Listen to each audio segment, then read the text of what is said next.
انشا کی عمر ابھی 16 سال ہوئی تھی جب اس نے حجاب پہننے کا فیصلہ کیا۔ وہ ایک مصروف شہر میں رہتی تھی جہاں مختلف عقائد اور ثقافتوں کے لوگ بستے تھے۔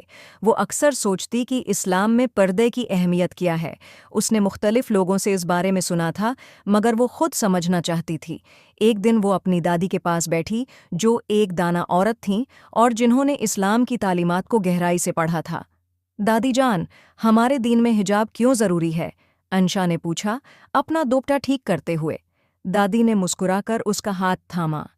بیٹی، حجاب صرف ایک کپڑے کا ٹکڑا نہیں بلکہ اللہ کی اطاعت اور حیا کی حفاظت کی علامت ہے۔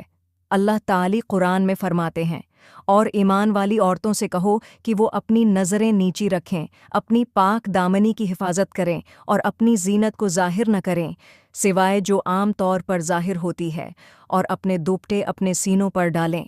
انشا نے غور سے سنا اور بولی، مگر کچھ لوگ کہتے ہیں کہ یہ صرف ثقافتی روایت ہے، مذہبی فریضہ نہیں۔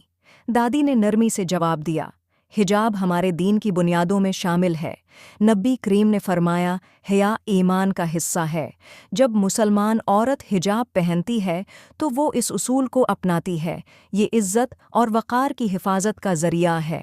انشا نے سوچا اور کہا، تو کیا اس کا مطلب یہ ہے کہ جو حجاب نہیں پہنتے ان میں حیا نہیں ہوتی؟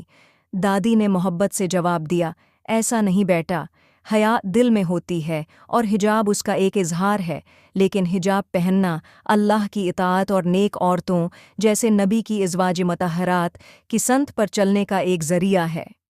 اس دن کے بعد انشا نے حجاب کو مکمل اعتماد اور سمجھ کے ساتھ اپنانا شروع کیا۔ یہ اس کے لیے ایک رسم نہیں بلکہ ایمان کا ایک شعوری عمل بن گیا۔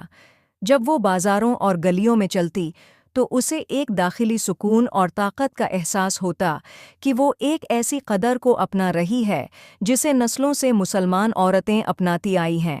حجاب صرف ایک ثقافتی روایت نہیں بلکہ ایمان، حیا اور اللہ کی اطاعت کی علامت ہے۔ یہ فرمان برداری کا ایک مظہر اور ایک مومنہ کی پہچان ہے۔